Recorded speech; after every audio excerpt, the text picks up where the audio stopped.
Hello and welcome to today's Telecoms.com Intelligence webinar. My name is Tim Skinner and I'm the Content Manager for Telecoms.com Intelligence. Today we're going to be talking about Wi-Fi calling and how operators can herald in a new era of voice and messaging services by maximizing the integration of emerging network technology. Next generation Wi-Fi calling allows mobile operators to provide voice and text messaging services through any Wi-Fi network, even when users are roaming abroad. We'll be covering how operators will be able to utilize the same IMS platform used for voice over LTE services, as well as the specific architectures involved with Wi-Fi calling and what the various benefits and considerations there are when deploying Wi-Fi calling. We'll then be looking at how Aptilo and Mavenir have addressed the challenges of real-world deployments with features that meet and exceed industry standards, before rounding off with some lessons learned from the world's first next-generation Wi-Fi calling deployments. Joining me today are two pros from the realm of Wi-Fi calling. Johan Terv is the VP of Marketing for Aptilo, a position he has held for the last 8 years. In his 25 plus years of experience, he's been heavily involved with the development of enterprise-grade VoIP solutions. Ram Nagarajan, meanwhile, is a Senior Manager of Product Strategy at Mavenir Systems, where he's responsible for core product management of next-generation IP-based 4G LTE networks. Ram has 15 years of experience in the telecoms industry, and prior to joining Mavenir, he was leading mobile core network planning and service optimization teams at Nokia Networks. With these two at the helm today, you're in great hands for what will be a fantastic presentation. At the end of the webinar, we'll have some time for Q&A with Johan and Ram. You can submit a question at any time during the presentation. Simply type your comment into the dialog box you can see on this page. Responses from either speaker will appear at the end of the presentation. So, Johan, it's over to you. Thank you, Tim, for the kind introduction. My name is Johan Terve, and I am VP Marketing at Aptilo Networks. Ram from our partner Mavenir and I will try to give you a broad perspective on Wi-Fi calling, from what it is to how operators have deployed it. We are all very excited. Telecoms.com have informed me we are going for a record number of attendees for today's webinar. So let's start with what is next generation Wi-Fi calling. Many were impressed by T-Mobile's bold move in September 2014 when they began their Wi-Fi Unleashed campaign and introduced the next generation Wi-Fi calling with an IMS from Mavenir. At the same time, Apple released native support in Apple iPhone 6 for Wi-Fi calling. Recently, Samsung launched similar support in some Galaxy models. This is truly a game changer for mobile operators in that now they can use any Wi-Fi network to reach subscribers with voice and text SMS services. Voice over Wi-Fi has been around for many years, using a voice application that can be downloaded to the device. This is still a good starting point for many operators. Ram will talk more about the evolution of Wi-Fi calling later. However, next generation Wi-Fi calling has native support in the handsets and works as an add-on to the voice over LTE service. People use the same phone number and dialer that they are used with for a cellular call. First out with native support for Wi-Fi calling in the device was Apple with the iPhone 6. Some Samsung Galaxy models also have native support, but the majority of handsets are expected to follow within the next 6 months or so. Until then, it is possible to use Wi-Fi calling apps on devices that lack this support. Let's look at how Wi-Fi calling is working with iPhone 6. The operator needs to enable Wi-Fi calling and can provision settings over the air to the subscriber's iPhone 6. The user can then enable and disable Wi-Fi calling with a simple switch in the settings of the device. The only way a user will know that she is using Wi-Fi calling is when the operator icon on the device itself is followed by a Wi-Fi calling symbol. In T-Mobile's case, this is the word Wi-Fi, but we have also seen from some of our ongoing trials that the word Wi-Fi call, so this differs from operator to operator. And again, it is a seamless user experience using the built-in support with the same dialer and the same phone number used for cellular calls. Next generation Wi-Fi calling works as an add-on to the voice over LTE service and utilizes the same anchor point in the mobile core and the same IMS. This is why calls can be seamlessly transferred between LTE and Wi-Fi networks without any interruption. There is also native support in the device for voice over Wi-Fi and voice over LTE, and an automatic and seamless transfer between the two. Operators do not need to install and manage a single Wi-Fi access point. With next generation Wi-Fi calling, voice communication is secured through an IPsec tunnel that works transparently over any Wi-Fi connection. The operator needs to add a so-called ePDG gateway, which terminates the IPsec tunnel, and establish a connection with the packet core through a tunnel. Next generation Wi-Fi calling also requires an IMS system, which handles the voice, text, SMS, and video services and connects the call to the PSTN when required. The operator also needs to add a 3GPP AAA, which authenticates and authorizes the user for Wi-Fi calling services. More about this function later. We will now talk about some of the benefits of Wi-Fi calling, both from the user and the operator perspectives. Let's start with the end user. Wi-Fi calling provides several benefits to me as an end user. With Wi-Fi calling, the cellular voice text services will reach into my home through my very own Wi-Fi network. This means that I can cancel my landline and save money. Next generation Wi-Fi calling is seamlessly integrated into my smartphone, and the calls will just continue without any interruption when I switch between the LTE and Wi-Fi networks. If my operator applies the same business model as T-Mobile, then I can make calls abroad using local rates. This is of course a huge benefit for me as I travel a lot. When I have a good Wi-Fi connection, the voice experience will be even better than I am used to, as I am leveraging HD quality voice and have faster call setup. So let's talk about the benefits for the operator. The main reason for service providers to deploy Wi-Fi calling is to get enhanced indoor coverage and more satisfied customers. This is becoming extremely important as many subscribers from the younger generation are giving up their landlines. They look for a provider that can give the best coverage in their home. A Wi-Fi call should be charged at the same rate as a cellular call, and the trend is clear. More and more operators have switched to a flat fee voice plan. This has paved the way for Wi-Fi calling, as there are no longer any revenue to protect. The exception is, of course, for roaming users. Wi-Fi calling, the operator has no cost for roaming and may choose to charge users when they are abroad at the same rate as if they were at home. This can be a smart move. Users are generally using OTT applications such as Skype when they are traveling anyway. The revenue the operator will lose from incoming calls will most likely be recouped as they attract new subscribers. Operators that have planned to implement femtocells or distribute antenna systems to cover subscribers' homes can now make large savings in both CAPEX and OPEX by utilizing a network that is already there, the subscriber's own Wi-Fi network. Service providers can now concentrate on deploying small cells in dense areas such as stadiums and shopping malls. These venues may be more challenging in terms of Wi-Fi quality for voice than the home environments. The combination of flat fee voice and Wi-Fi calling puts service providers back in the driver's seat. It's really no reason for subscribers to use OTT applications like Skype for voice calls.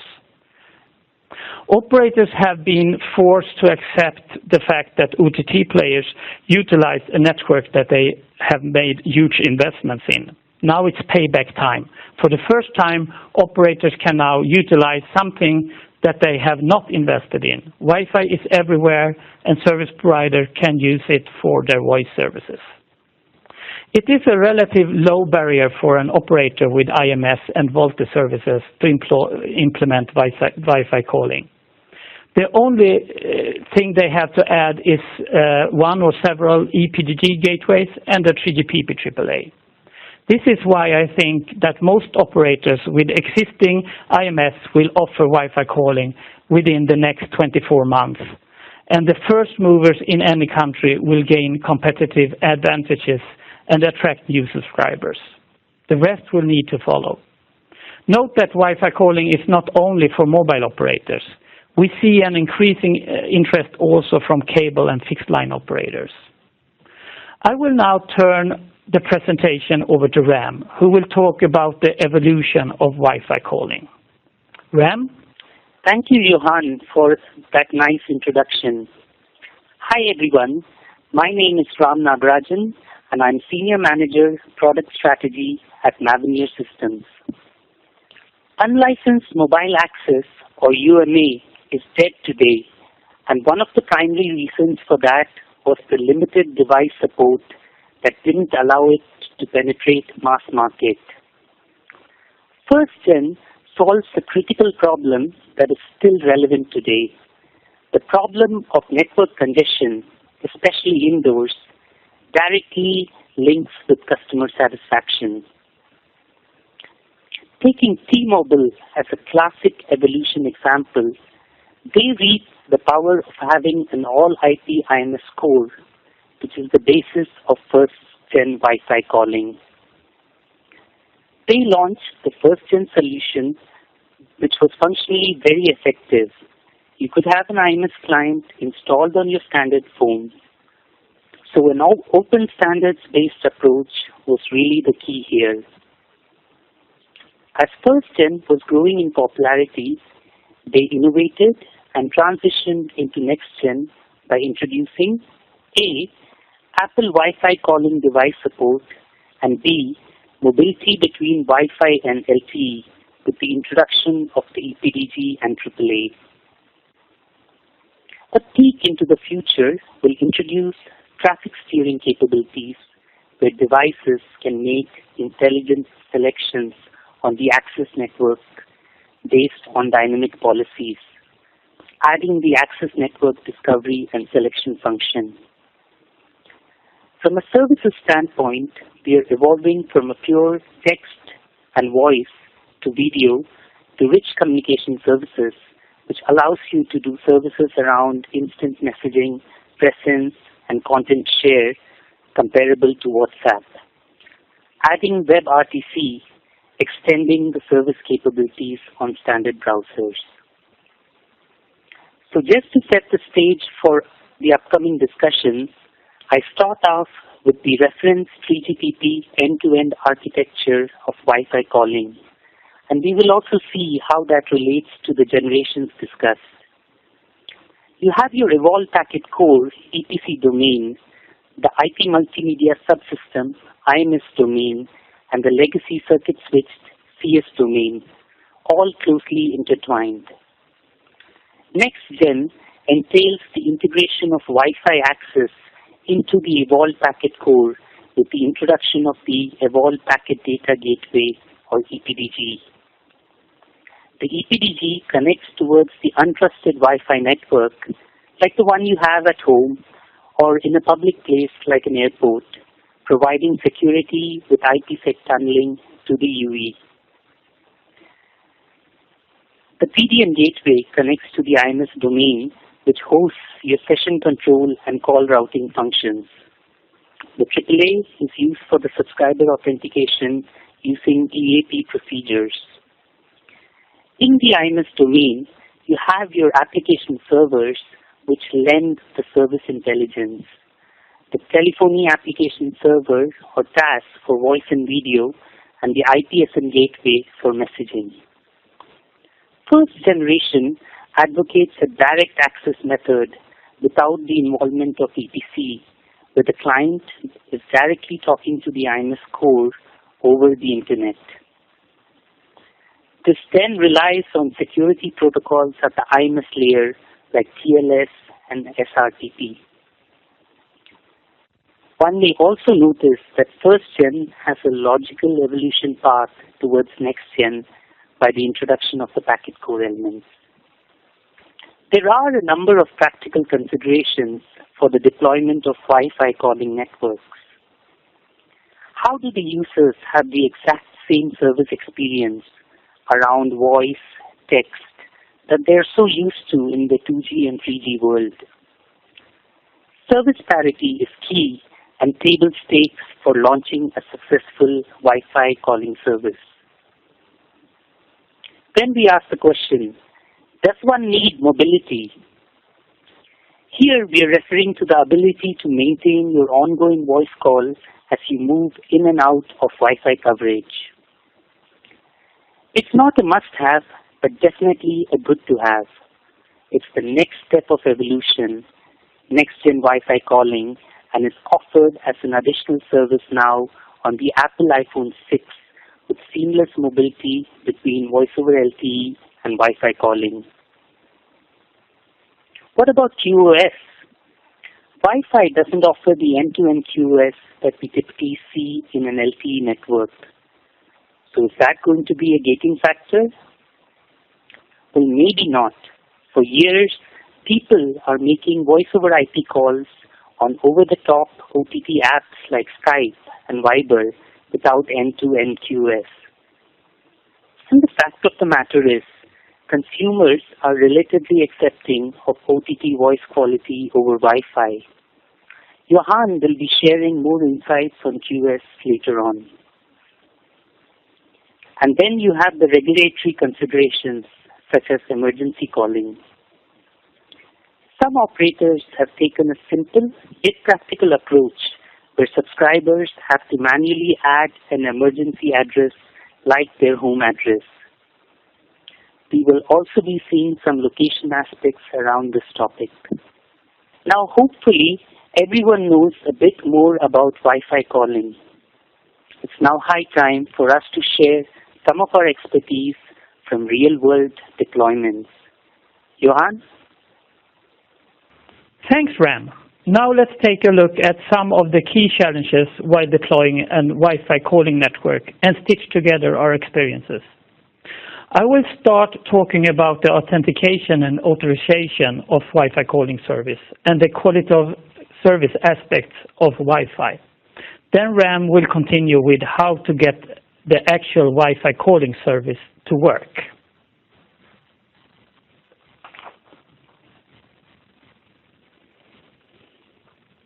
So let's talk about the 3GPP AAA function in a Wi-Fi calling scenario. It's important to understand that it's two separate processes in Wi-Fi calling. First, it starts with that the user connects to any Wi-Fi network. This can be outside the operator's control, for instance, in residential, office, and hotspot networks.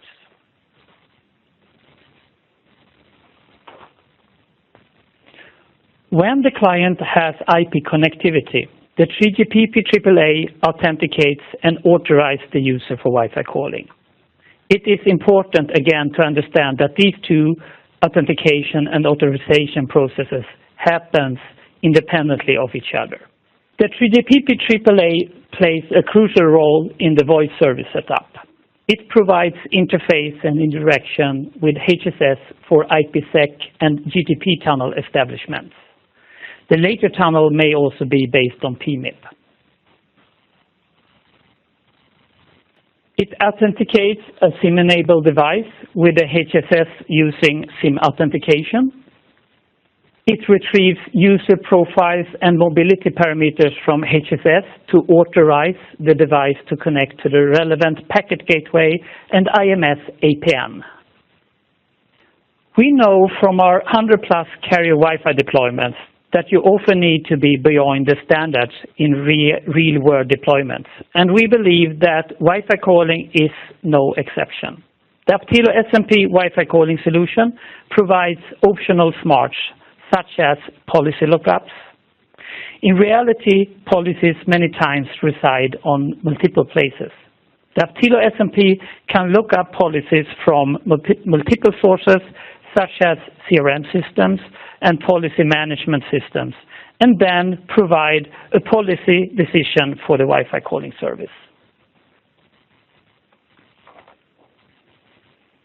Aptilo SMP also provides methods for allowing non-SIM devices provisioned with a Wi-Fi calling app into the Wi-Fi calling service.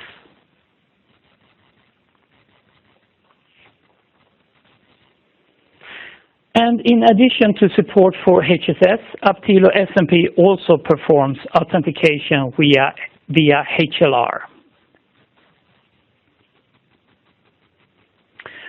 And for operators that owns their own Wi-Fi footprint, Aptilo SMP can, in addition, take care of that first process I was talking about initially, the authentication and authorization of users and devices for accessing Internet over the Wi-Fi network.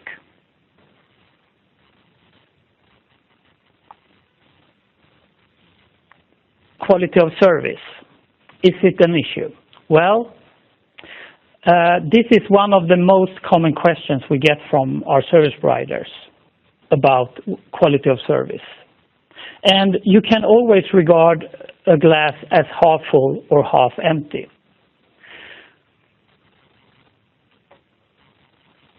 It is true, Wi-Fi has limited end-to-end quality of service control capabilities if you compare to a cellular network.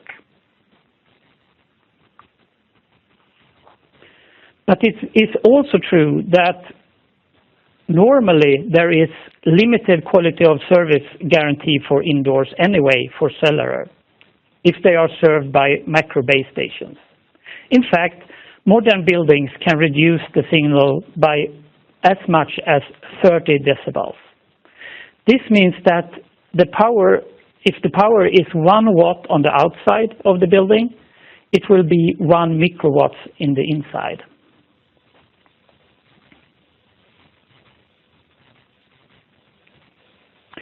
For operators that run their own Wi-Fi network, there are some opportunities to control quality of service. Standards such as Wi-Fi Multimedia, WMM, and the fact that they can send vendor-specific attributes to the equipment means that they can better control the quality of service. So how about capacity? Is it enough in the Wi-Fi network? Yes. There are many times excess capacity in the Wi-Fi networks. Let's take the home Wi-Fi network as an example with a broadband connection of, let's say, 10 megabit per second. This connection will fit 1,000 calls or over 300 HD calls.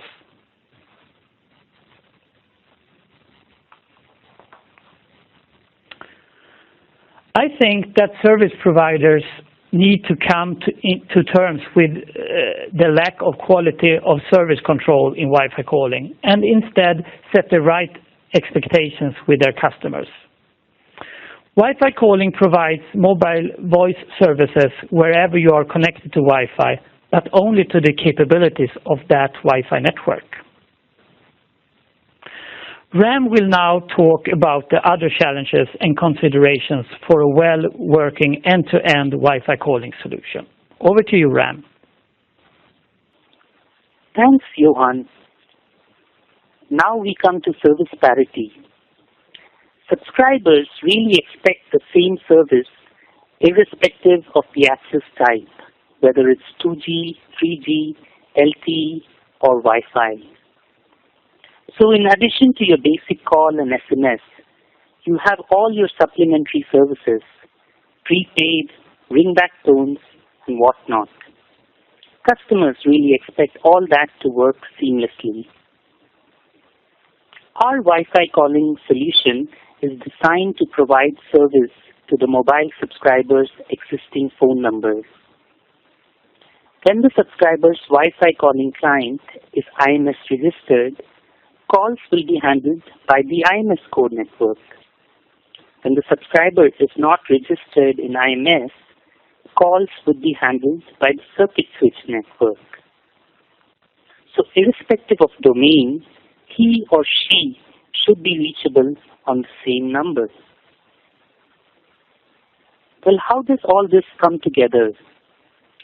We have experience in deploying a number of voice over Wi-Fi and voice over LTE networks. And one thing I can tell you off the blocks is that no two networks are really the same. But the bottom line is this: you need to connect the IMS and the CS worlds together. It is here that the Mavenir's application servers play an important role by having the hooks into the legacy world, legacy network interworking. So how is that? The Mavenir TAS introduces an MSC-like avatar with the basic call state machine for call handling and screening.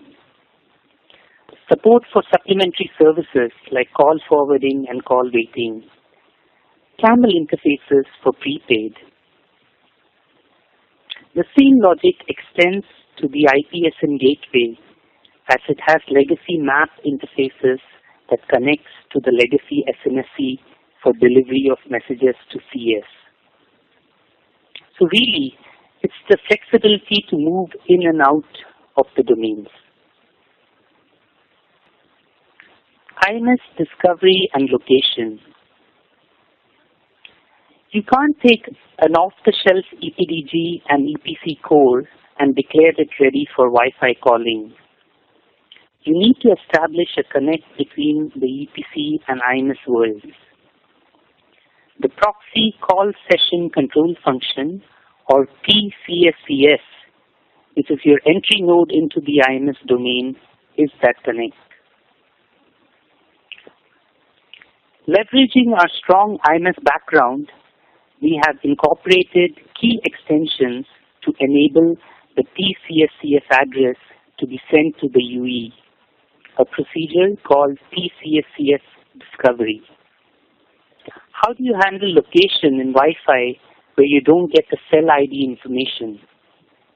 Yet another feature is to capture and preserve the UE public Wi-Fi IP address and send that towards the IMS core.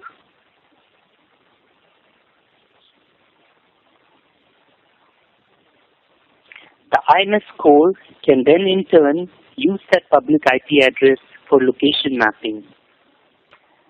This will determine if the subscriber accessed the service from his home country or was roaming. As another example, one can also correlate the radio access technology indicator to provide innovative billing solutions to the customers. Say free Wi-Fi service from midnight to dawn. Let's now take a look at what happens as you step into VoLTE and mobility comes into play.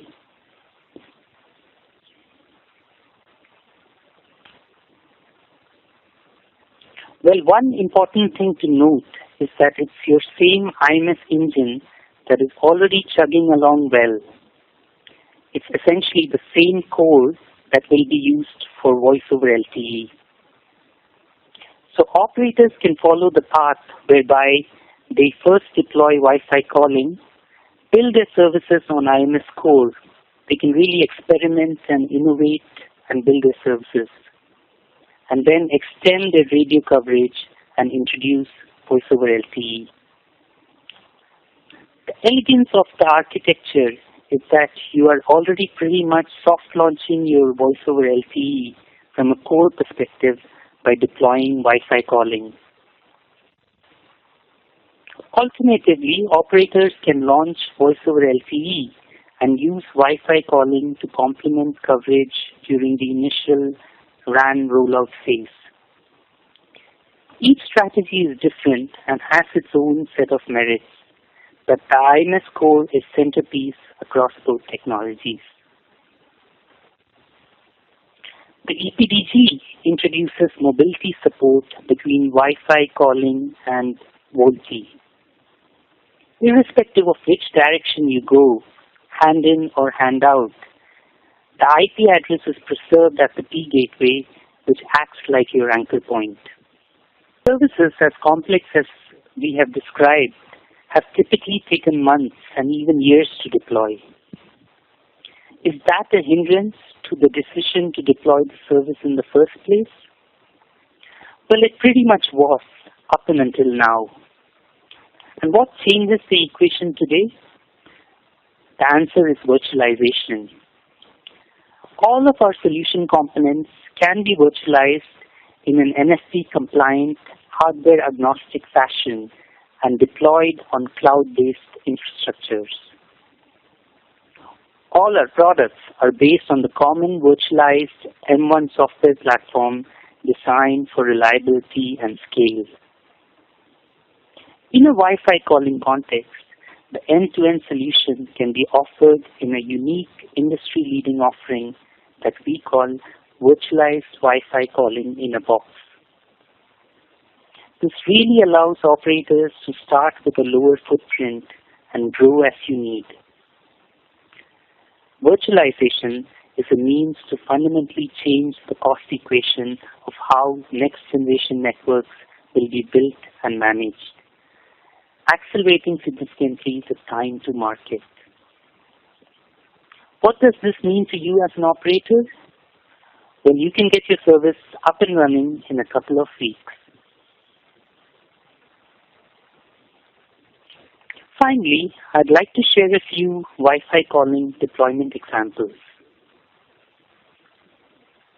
Mavenir is privileged to be associated with the first Wi-Fi calling deployment with T-Mobile.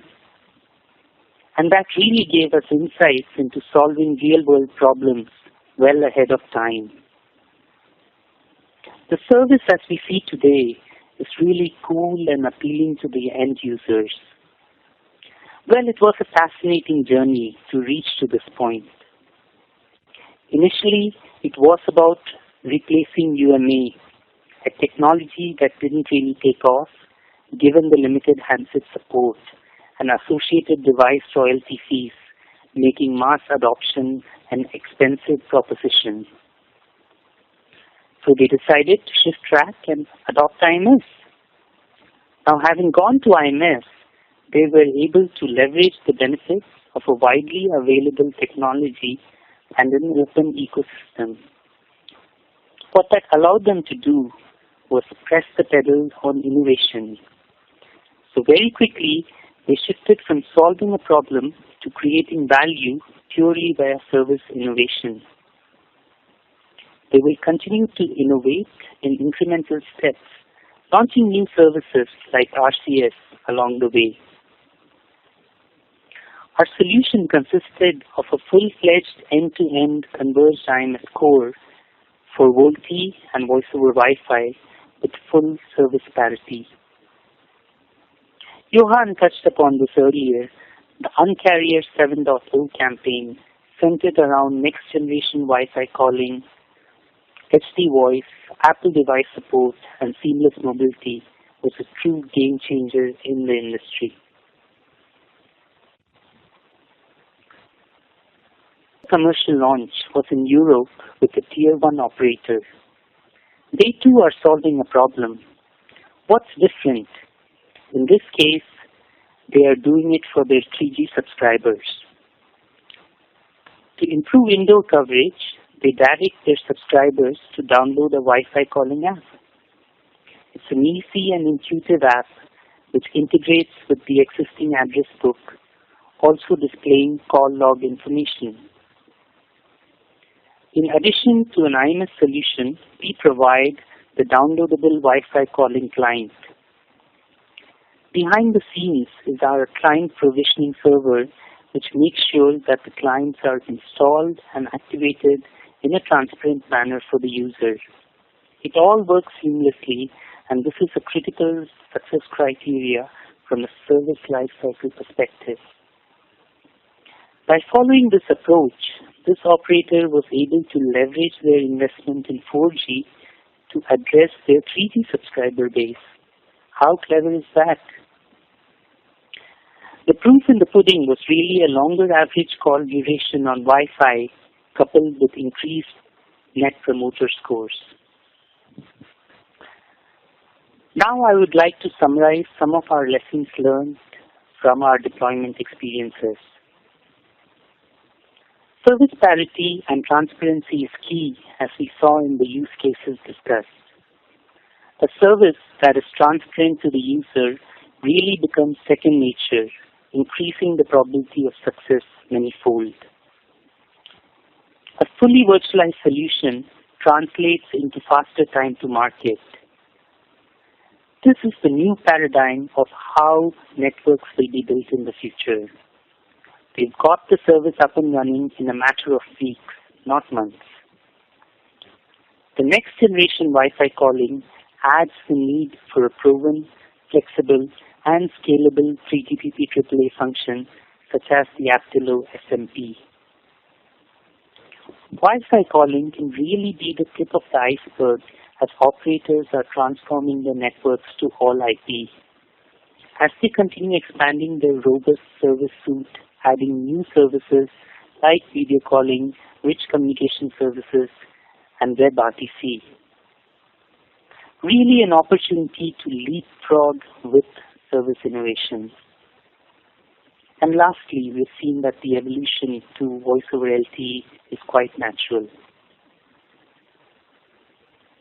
With this, I would like to thank you all on behalf of Mavenir Systems and Aptilo for having taken the time to tune in to this webinar. We sincerely hope you found it informative.